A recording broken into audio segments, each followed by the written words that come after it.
Welcome, welcome, welcome. You're listening to KHTS 1220 and 98.1 FM, the Ask Brien radio show, every Thursday, 1 to 2 p.m.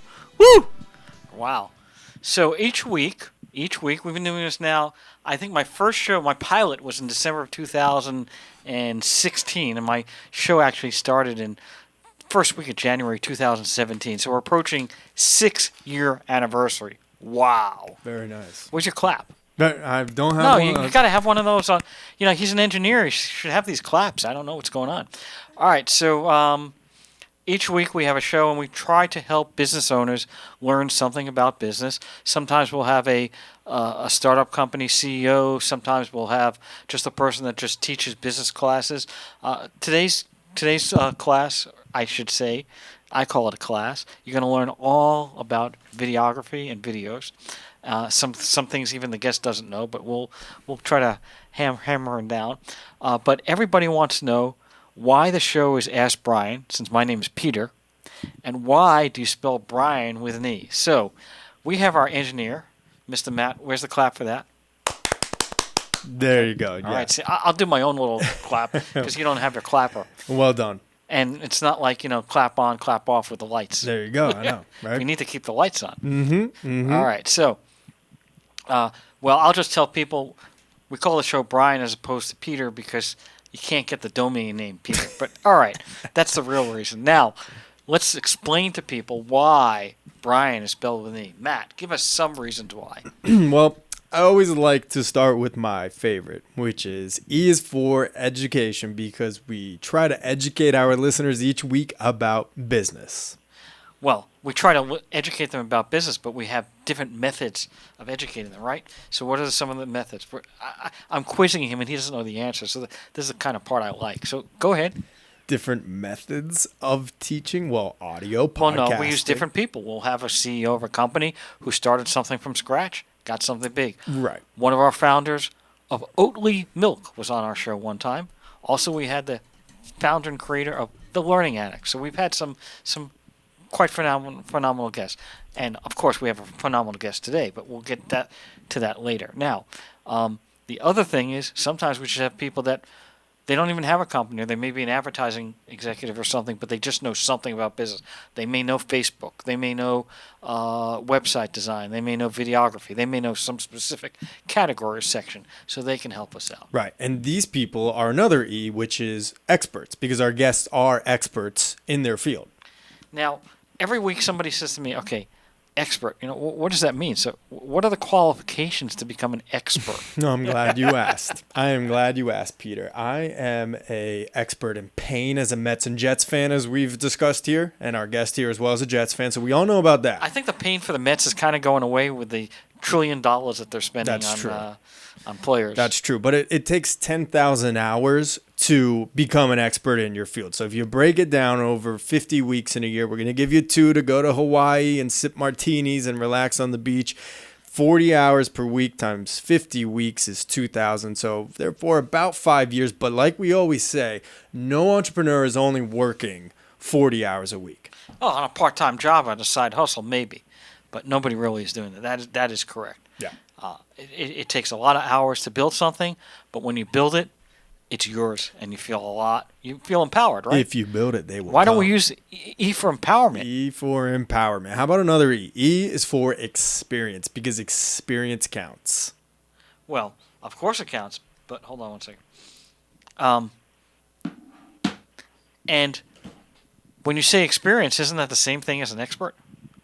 Yes. I mean, kind of in a way, but the biggest reason we also call these people experts is because they have that experience of doing it. And I use the example of me being here on the board. I wouldn't know how to do this just by watching for 10,000 hours. I have to have the experience of actually pressing all the buttons and getting all the things programmed and set up.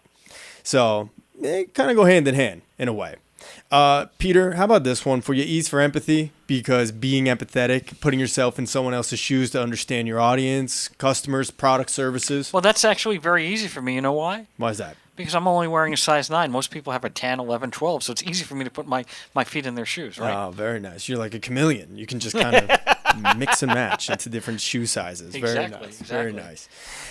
Peter, how about E's for entrepreneur? Because most of our listeners are business owners.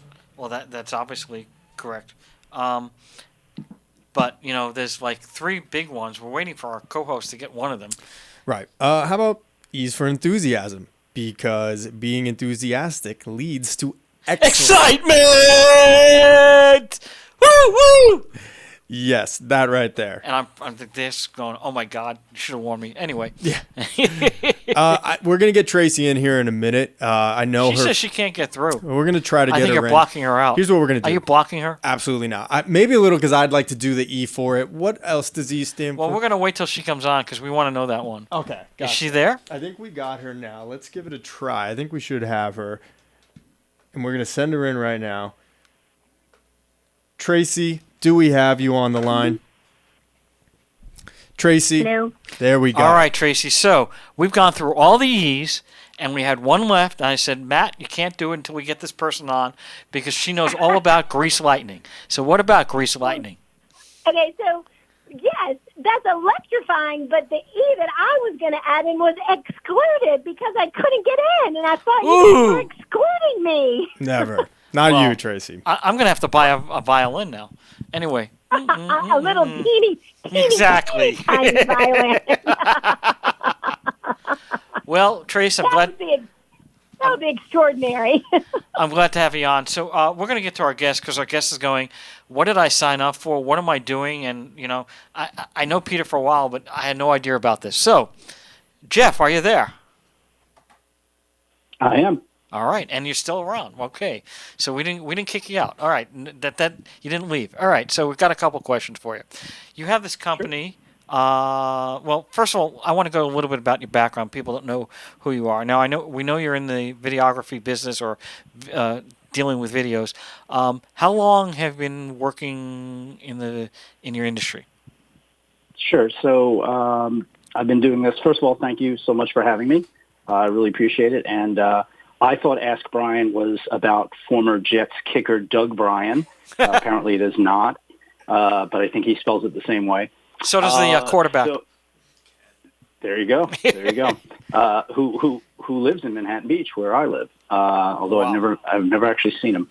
So yeah, my background is not unlike a lot of people that are refugees from the world of advertising. I did that for about 25 years. That is almost 30 years, actually.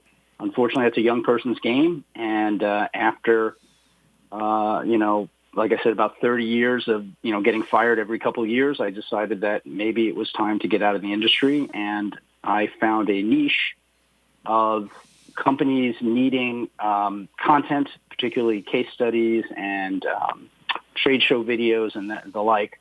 And so I've been doing that full-time for about 10 years. Wow, 10 years. And that's your own business, or are you working for someone? It is. Industrious Films, in LLC, which, you and I can discuss. Yeah, I need to figure out how to form one of those. It's a turnkey provider of video content, so we pretty much do the whole thing. We don't really deal with agencies all that much anymore. Occasionally we get a job from an agency, but most of the time we deal directly with marketing departments of large companies. And, we can do everything from, script writing to casting to location scouting to shooting to, all the post-production. So, when I say turnkey, I mean turnkey. We do it all. So would you actually write the script if somebody wanted one, or would you send them somewhere else? No. So my background, I was an award-winning copywriter and creative director at pretty well-known agencies like TBWA, Chiat Day, Saatchi & Saatchi, Campbell Ewald. So, I worked on ABC TV, Toyota, Chevy, Verizon, Disney, the biggies. And selling everything from cars to, cartoons. And so, yeah, I'm a copywriter by trade. It depends on the project. Sometimes we write scripts, but I find that the most authentic scripts are the scripts that we write by using somebody's interviews. And we can get into that in a little bit. Oh, that's very interesting. Those companies you mentioned are, for anyone that is not unaware, I mean, like Saatchi & Saatchi, these are huge, huge probably top 10 or largest in the world.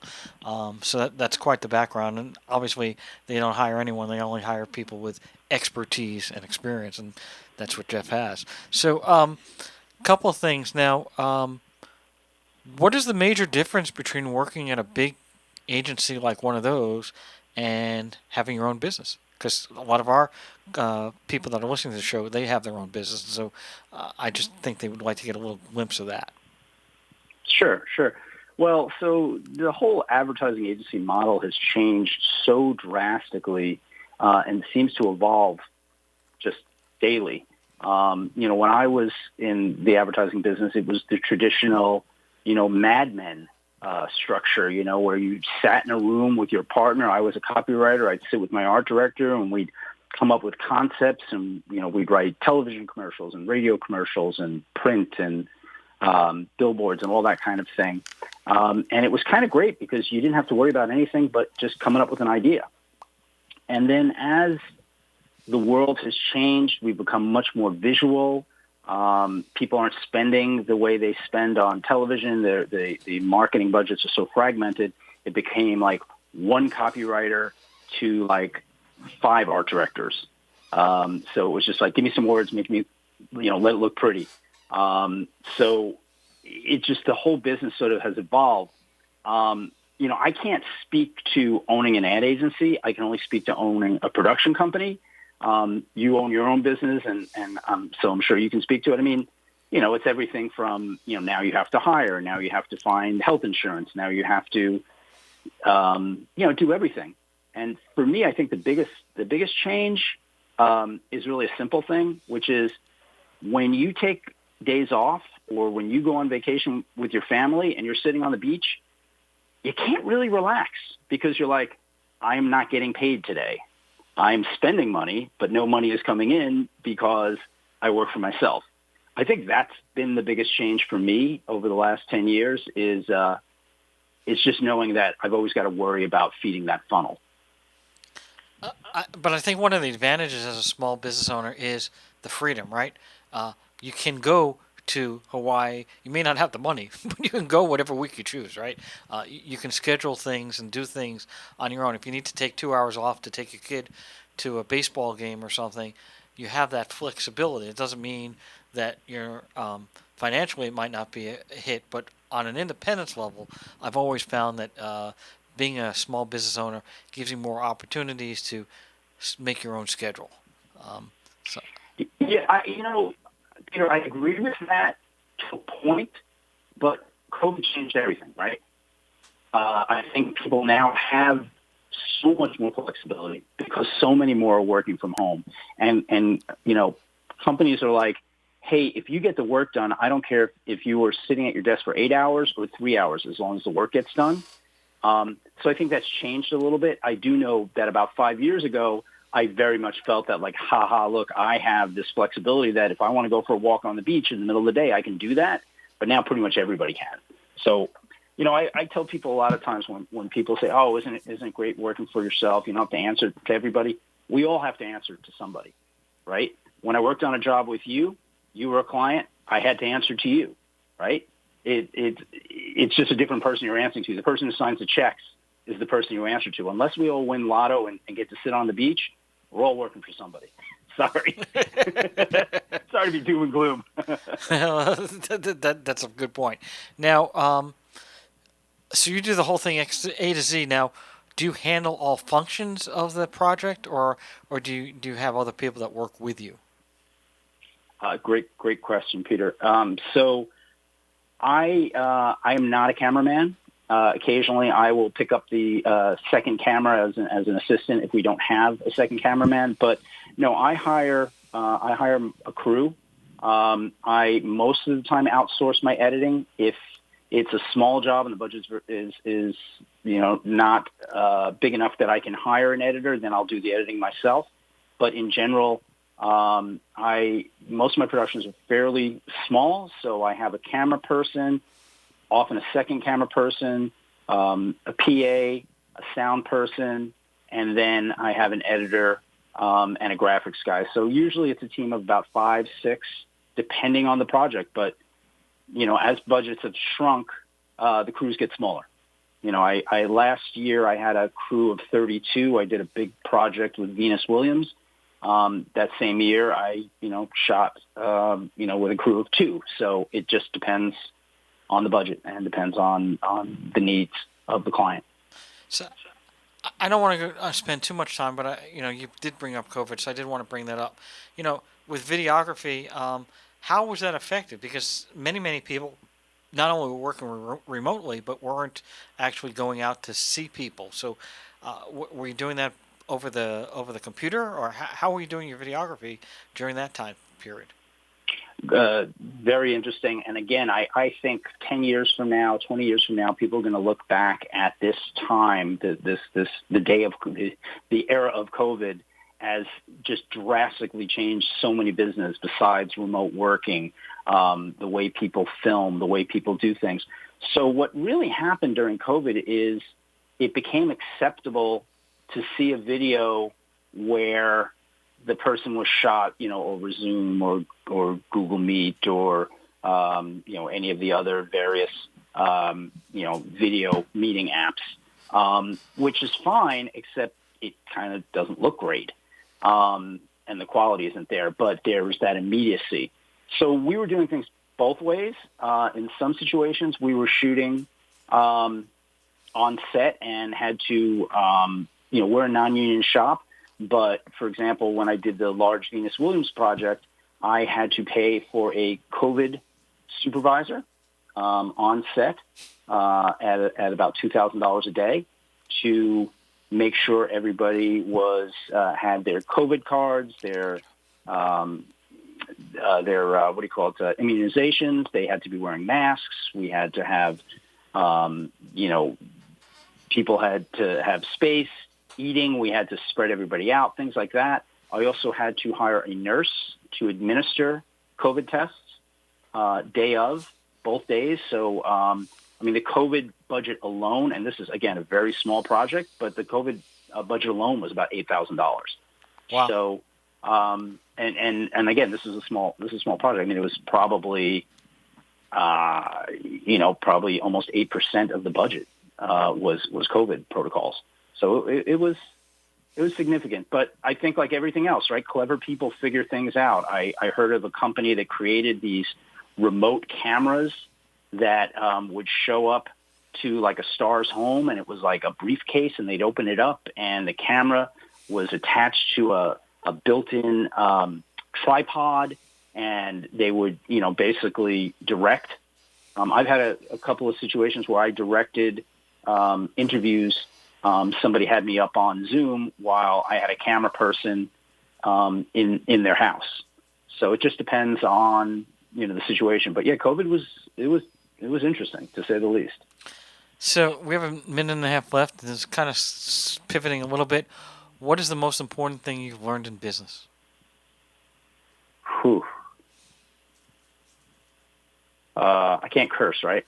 Not unless you want to be fined and paid $25,000 a pop. Yeah, I would say just, I was going to say don't be but I won't use that word. I would say just try to be nice to people. If you're rude to somebody, it will come back somehow, some way. I just, try to be nice to people, try to be honest. I'm honest to a fault. And, I think it's the golden rule, right? Treat others the way you would want to be treated. That's, to me, the most important rule. That's very good. My rule is, not a rule, but my thought pattern is you only have one reputation. Make sure it's as good as possible, because everybody's looking at that reputation and you can't change it. Once you start going down a path, you're kind of locked in, and you want to have good reviews and a good reputation, and then people come to you. So that's for sure. That's what I had a creative director years ago that said, "In a pinch, the truth works." And I have been telling my 2 sons that for years and years. When you get in a bind, in a pinch, the truth works. Just tell the truth, right? Because if you make up a lie, you might forget it. But the truth never changes. The truth shall set you free. All right, we're going to take a break. We're listening to KHTS 1220, 98.1 FM. We'll be right back. Welcome back. You're listening to KHTS 1220 and 98.1 FM. Ask Brien radio show every Thursday, 1 to 2 p.m. PST. All right. We have our great guest, Jeff, and we have our co-host, Traci. Traci loves the word pivot. So she's going to pivot and try to go in different areas than I was going in. So go ahead, Trace. So my pivot's going to start with a continuation of a conversation that you guys began earlier in the show, which was around, I loved what you were saying around some of the best scripts are actually written from people's true voices. And being someone who produces podcasts for a living, I'm a big fan of the interview and getting people's voices out there. So I am curious if you could expound on exactly what you meant by that, because you're an award-winning copywriter. Typically, I would think you would be rooting for the opposite side of the spectrum. Yeah, absolutely. Thank you for asking that question. It's a good one. It's a big part of the pitch that my company, Industrious Films, does. When I talk to clients, I always say, look, I was an award-winning copywriter. Nothing I write will ever be as powerful as somebody saying, I bought this product, it saved my butt, or I bought this product and I can't live without it. Where we work, we live in a tech space. Most of the work that I do is in tech space, and so we're often talking about hardware installations in the millions of dollars. And so there's some guy or girl who has to go to their boss or their boss's boss and say, I believe in this product, and I know that our company will be able to work better if we spend this money, and then it's got to work. And so when you can get that person to go on camera and say, I am so-and-so from this real company, and I purchased this product, and I think it's fantastic, it's just got so much more weight, right, than some sort of fake, person that you're writing a script. I don't care how good your script is. It'll never be as good as this real, organic person saying, this product is awesome, and I can't live without it. So that's what I kind of mean by that. When we do our interviews, we're trying to elicit, hot buttons. We're trying to elicit, we ask them things like, well, if you had a colleague, somebody else in the business who is considering this product, what would you say to them? Why did you use this product? Why did you consider this product? Things like that. And then you're able to cut together a story that rings true. So are you, from a marketing strategy perspective, is that fall under the category of testimonials in regard to how you're positioning the voice of the client or the customer of your client, for example, right? So if I own the company, you're filming my customers talking about my product. Is that, in essence, considered like a testimonial type video? Absolutely. Yeah. Testimonials, some people call them case studies or use studies, but yes, testimonials is the bulk of our business. I just think the way the world is changing right now, there's really two types of advertising to me that work the best. There's UGC, user-generated content, which you go for tonnage, right? You go for, $500 videos and a lot of them, or you go for high-quality testimonials / case studies. You might not get as much, but they ring very true. To me, those are the most effective marketing options.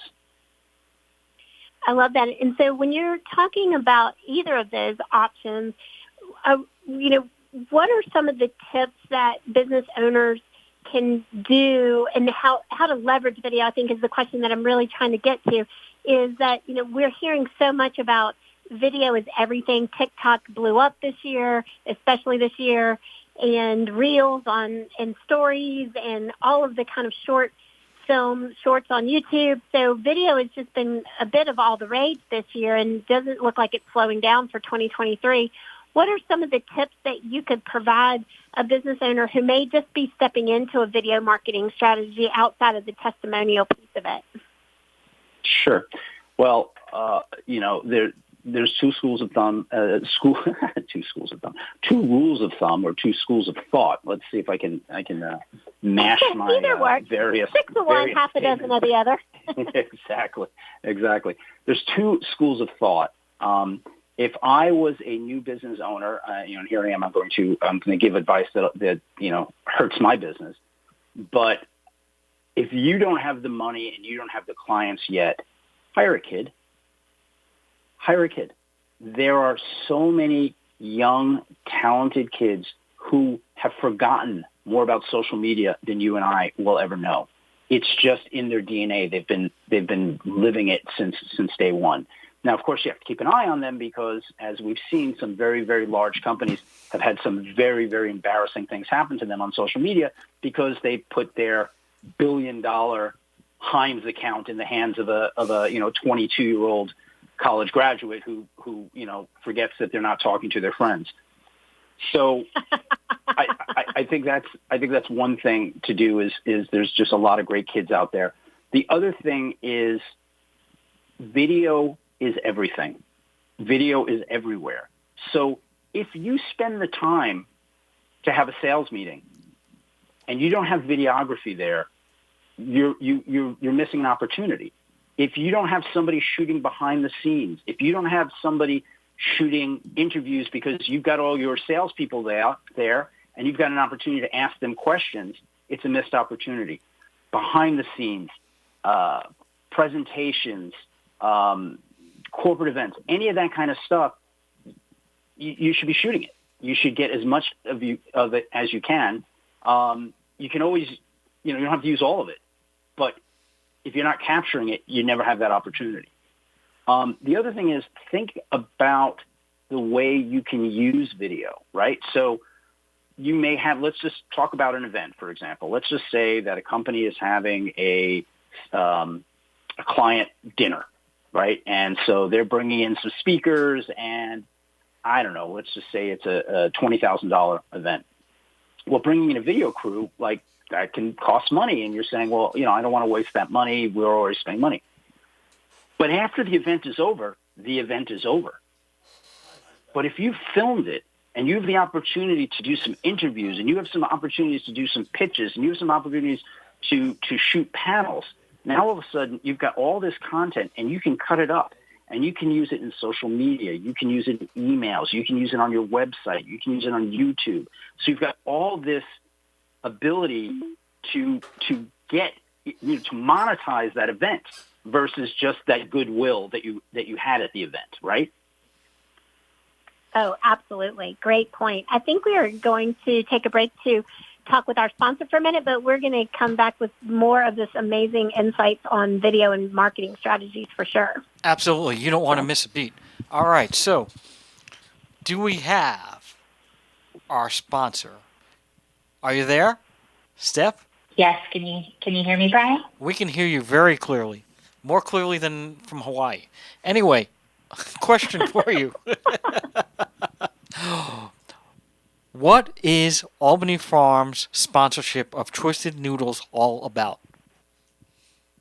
So the sponsorship is all about promoting Twisted Noodles, which is the best wheat-based noodles in the world. And it's probably made, obviously, by Albany Farms in the center of the nation, which is Belfouche, South Dakota. And I hear it's really warm there. What's the temperature down in Belfouche currently? Unfortunately, it is not very warm right now. It is in the negatives. And they are expecting a blizzard coming in tomorrow. So if you're going to head out there, bring some warm clothes.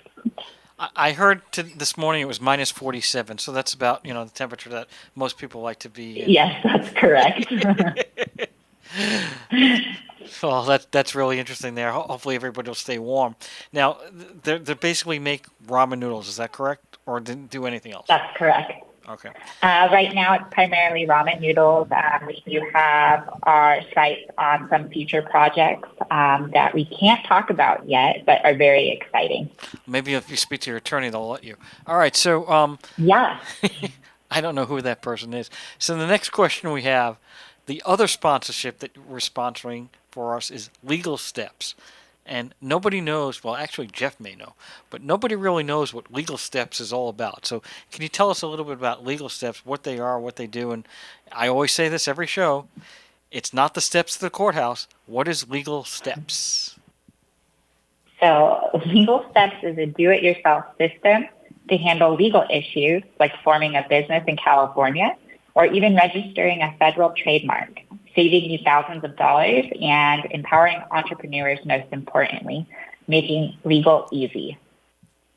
Wow, that was almost like a script. Maybe Jeff had something to do with that. Anyway, thank you, thank you very much, Steph. We're going to go back to our interview. Always great to hear from you. Have a Merry Christmas, Steph. Okay. Likewise. Thanks, guys. Bye. Thanks. Okay, Trace.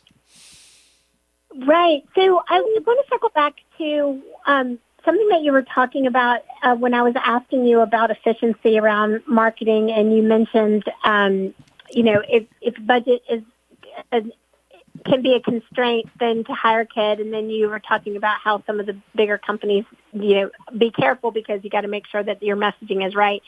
So what that caused me to think about is there's a lot of chatter in the industry right now around brand safety. And I know that is a really hot topic especially for people who are creating branded content and actually having ads inserted into content. And brand safety is just getting more and more of a critical component of consideration.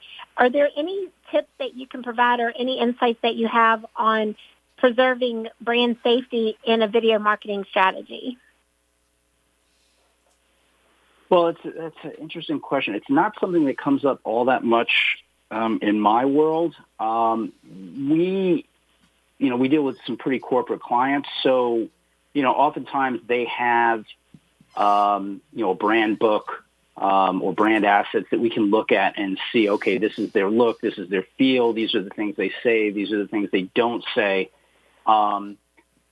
Honestly, unless you're sort of like a fashion brand or an entertainment brand, it's really kind of simple.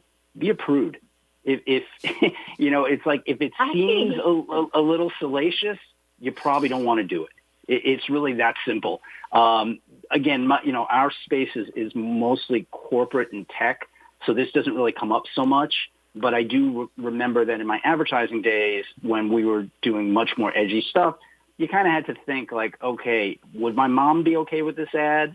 And my mom's pretty edgy for 80. So, but in general, I think that it's just common sense, really. Don't just sort of, throw caution to the wind. The old saying, say what you want, but spell my name right, doesn't really work with a brand. Right. And I love you have an article on LinkedIn that Are You Still Going to Love Me When I'm 54?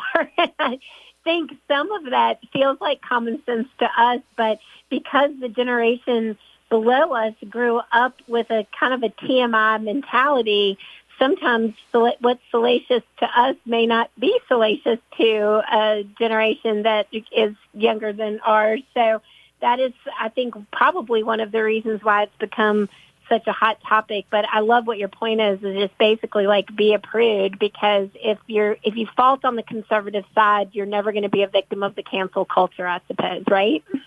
Absolutely. Well, it's interesting that you mentioned that article, because when you talked about pivoting, that really was that. So for the listeners that don't know me, I had posted something on LinkedIn this week because I have two sons who are, one's a junior in college, one is done with college, and, they're looking for work. And while I was going through my LinkedIn connections, I started noticing that all the people that I knew from advertising who were copywriters and who were producers and writers, and art directors, like 90% are out of the business. and it kind of shocked me. But I realized that particular business sort of, it eats its old people. It's a young person's business. And so it was interesting to me to see all the pivots that people have made. And they're not like my pivot going from, creative director at an ad agency to a creative director of a production company isn't that drastic. But I mean, I know people who are yoga instructors.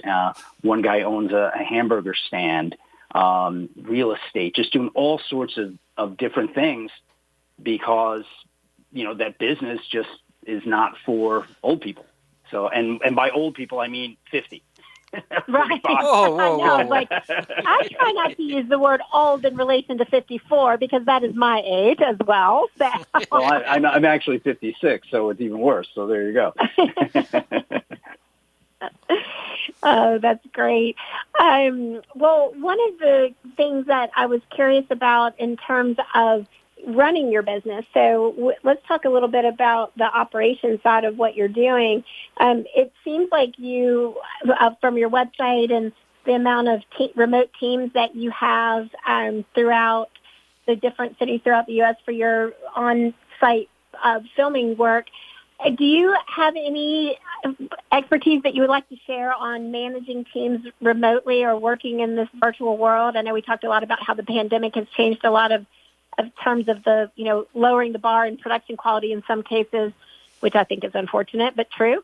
I remember actually, not on this question, but I remember actually when they very first, during the pandemic, moved to putting the late night shows and the morning television shows and filming them from their houses. I was like, oh no, there goes the bar on high quality production, because once they bring in Zoom on the major networks, then everyone's going to think that's an okay thing to do. I tell you, I mean, I'm still fighting with clients about that. I just had a bid where a client said, okay, well, can you shoot, in these 3 locations, or maybe we'll just do it remote? And I'm like, you're a high quality company. I think you want to shoot on video. But, they believe that they're saving, so much money in travel and whatnot. So to answer your question about dealing with remote teams, it goes back to something I said earlier, which is in a pinch, the truth works. Like, I tell my people, like, here's the budget. Here's what I have for you. Can you do it? I don't mess around. I don't be like, oh, what's your bid? Like, here's what I have, for a cameraman. Here's what I have for a sound person. Can you make that work? And I try to be good to my people so that when, I don't have, for example, a cameraman, maybe I only have $500 for one shoot. Well, maybe the next one I have $1,200. Now I could easily get him to work for $750, but I'm going to pay him $1,200. I'm going to pay him $1,500 so that he knows I take care of him, and I'm not going to put that money in my pocket. So it's a two-way street, but I think honesty and just treating your people as well as you can works really well. The other thing is I don't take anybody's word for anything, meaning that if somebody says, oh, I can shoot this and I have, I have a lot of experience, I do 2 things. One is I look at their reel. And second, I have a conversation with them, generally, online, face-to-face, where I can see them, and we talk about the work. And I've been very, very lucky. I've hired a crew from, London and Asia. We did something in Sweden, all over the U.S. And I've had one situation where a person wasn't quite what they said, but 99.9%, I've had really, really good experiences. So I've been very, very lucky that way. Thanks, Jeff. We're going to take a break, and that is a great comment, by the way, because selecting people is a very, very good skill to have. So I want to talk to you about that when we get back. Welcome back. You're listening to KHTS 1220 and 98.1 FM, the Ask Brien radio show. We're great to have you back. We're listening to our guest, Jeff, from Industrious Films. Traci, you had a couple questions. Well, actually, the main question that I have is about how to continue this conversation with our guests, because you've been so fabulous, Jeff. And if someone wanted to reach out to you to activate a video strategy, to learn more about your company and what it is that you do so well, what is the best way for people to get in touch with you? Sure. Thank you, Traci. Our website is Industrious industriousllc.com, industriousllc.com, Industrious Films. They can also email me, jeff@industriousllc.com. I'm sure you can find me on LinkedIn, Jeff Nicosia, Nicosia. But the website's usually the best way to do it. There's contact forms there. I know, and it was also very clever. I'm sure being the copywriter, you wrote it that says we're almost always online, but we get back to you really quickly because that's kind of our thing. So I love that. I'm a big believer in returning every email, most every phone call. Again, it goes back to what we said earlier. You want to treat people the way you want to be treated. Yeah, and then that's such a good tip for people because even if you own your own business, you're still in charge of business development and sales, and it's very important to show up, follow up, and follow through. And speaking of showing up, we want you to show up and listen to the Ask Brien podcast. There's been so many great nuggets of wisdom and really good marketing strategy points talked about in today's episode. But if you haven't been able to listen all the way through, or you want to go back and reference some of the things that we talked about, or remember how to get in touch with Jeff, be sure to download and listen to the Ask Brien podcast wherever you find your favorite podcast or watch your favorite podcast, listen or watch. And we really appreciate you. And if you appreciate us, then please head on over and leave us one of those fabulous 5-star reviews because we really appreciate it. And to quote our incredible guest, testimonials really make a difference. Testimonials matter, and we consider those 5-star reviews really great testimonials. So I'm going to flip it to you, Peter, to wrap us up. And thank you, Jeff, for a great episode. Thank you. Thank you, Traci. So, Jeff, before we took a break, we were talking about that you have to go out and find people sometimes. And so I think that's a really, really big category, especially with remote. Give us some tidbits on how to locate the best person. You know, if you want to hire somebody to a camera person that's remote or something like that, what are you looking for? How do you know they're the real deal? Well, in the minute and a half that we have left, I will tell you that the reality is there's so many talented people out there. And so finding people that have talent, that's easy.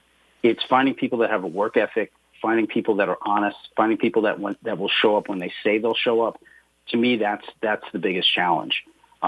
People can be flaky. And so sometimes I make it a little bit harder than it needs to be in terms of like I want to have a phone call immediately, or I want to talk to them twice. Make it a little bit harder so that you know that they're going to go that extra step once you hire them.